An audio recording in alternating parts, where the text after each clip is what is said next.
Everyone. अभी तक हम लोगों ने फर्स्ट यूनिट में regular language, regular expression and regular expression, regular language, NFA, DFA ये सब देख लिया। आज हम लोग इससे रिलेटेड कुछ क्वेश्चन देखेंगे जो कि इम्पॉर्टेंट हैं और कई सारे कंपटीशन में आते भी हैं। तो सबसे पहला क्वेश्चन ये है कि consider the following statement S1 0⁴n n is greater than or equal to 1 is regular language. क्या ये जो एक्सप्रेशन यानी कि ये जो लैंग्वेज दिया गया है क्या ये रेगुलर है। S2 है 0⁴m 1⁴n 0⁴m plus n m greater than or equal to 1 and n is greater than or equal to 1 is regular. इन दोनों में से कौन सा स्टेटमेंट ट्रू है ये हमें बताना है। तो पहले स्टेटमेंट को हम देखते हैं कि 0⁴2n n is greater than or equal to 1। ये रेगुलर होगा कब, जब हम इसके लिए या तो डीएफए बना लें या रेगुलर एक्सप्रेशन लिख लें। तो यहाँ पे हम देख सकते हैं 0⁴2n जो कि इवन नंबर है, यानी कि 0 क्या यहाँ पे एक्सेप्ट कर रहा है, all zeros with even length.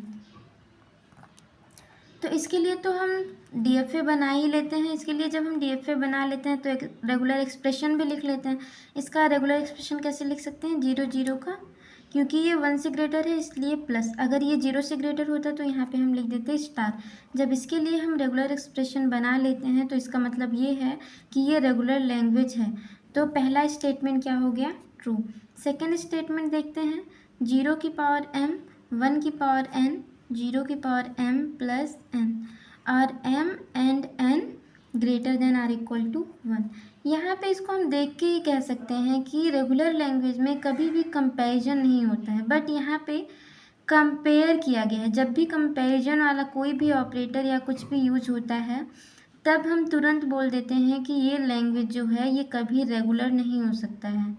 जब भी कंपैरिजन होगा तो या तो वो CFL होगा या तो वो CSL होगा, क्योंकि ये एक कंपैरिजन हो रहा है कि 0⁴m 1⁴n 0⁴m plus n।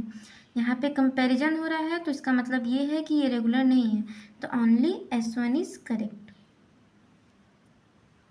Next question हम देखते हैं, consider a DFA over AB accepting all string which have number of A's divisible by 6 and number of B's divisible by 8।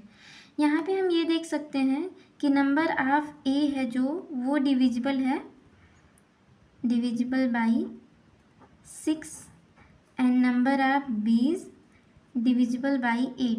तो इस टाइप के क्वेश्चन में इसको बोलते हैं प्रोडक्ट ऑटोमेटा। प्रोडक्ट ऑटोमेटा का मतलब ये होता है कि जो डिविजिबल नंबर ऑफ A है उसको इनटू B मल्टीप्लाई कर देंगे तो टोटल स्टेट फाइंड आउट। यहाँ से टोटल स्टेट कितने होंगे, 48। और यहाँ पे पूछा भी गया है कि कितने स्टेट होंगे, तो यहाँ पे 48 स्टेट होंगे। यहाँ पे ये भी पूछ सकता है कि कितने फाइनल स्टेट होंगे, कितने नॉन फाइनल स्टेट होंगे। तो इसके लिए 6 से 0 से 5 तक लिखते हैं 6 स्टेट, 1 2 3 4 5 एंड 8 में भी 0 से 7 तक। और अगर हमें यहाँ पे, क्योंकि यहाँ पे एंड लगा है तो एंड का मतलब ये होता है कि जो दोनों में हो, तो यहाँ पे दोनों में कौन कौन से होंगे, 0 1 0 से लेकर के 5, यानी कि फाइनल स्टेट अगर हम यहाँ निकालना चाहेंगे तो टोटल फाइनल स्टेट कौन कौन से बनेंगे, 0 0 1 1 एंड सो ऑन 5 5। ये 6 स्टेट जो होंगे वो फाइनल स्टेट होंगे जब यहाँ पे ये एंड का केस होगा। अगर और का केस होगा तो हम इसको स्टेट बना के, यानी कि ऐसे 0 1 दोनों में अगर एक भी फाइनल स्टेट आ जाता है तो वो आर की केस में फाइनल स्टेट बनेगा। तो यहाँ पे अगर 6 फाइनल स्टेट हैं तो 48 - 6 नॉन फाइनल स्टेट होंगे। तो ये 2 क्वेश्चन आज रहे हमारे कंपटीशन के लिए जो कि गेट 2001 में आए हुए हैं। आगे के ऐसे ही क्वेश्चन हम नेक्स्ट वीडियो में देखेंगे। Thank you.